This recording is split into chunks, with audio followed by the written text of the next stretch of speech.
ఏం చేశారు ఈ జూబ్లీహిల్స్ ప్రాంతానికి?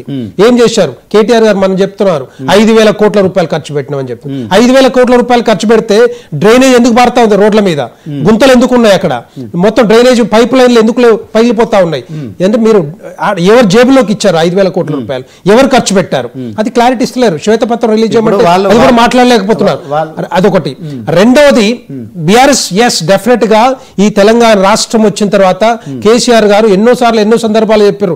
డల్లాస్ చేస్తాం, సింగపూర్ చేస్తాం, ఓల్డ్ సిటీని ఇస్తాంబుల్ చేస్తామని చెప్పారు. ఎక్కడైనా అయిందా చెప్పండి? ఎక్కడ కూడా కాలేదు. అదే విధంగా జూబ్లీహిల్స్ కూడా అదే విధంగా నెగ్లెక్ట్ చేసి మళ్ళీ ఈ రోజు నువ్వు ఎమ్మెల్యే గెలిపించండి, మళ్ళీ మేము అభివృద్ధి చేస్తాం. ఎక్కడ చేస్తారు నాకు అర్థం కాదు. మీరు అధికారంలో ఉన్నప్పుడు చేయలేదు, మీరు అధికారం పోయిన తర్వాత మీరేం చేస్తారు? మీకెందుకు ఎమ్మెల్యే? ఎందుకు గెలిపించాలి? మిమ్మల్ని ఏం చేసిరని మీరు గెలిపించాలి? ఆ విధంగా జూబ్లీహిల్స్ ప్రజలు ఆలోచిస్తూ ఉన్నారు డెఫినెట్ గా.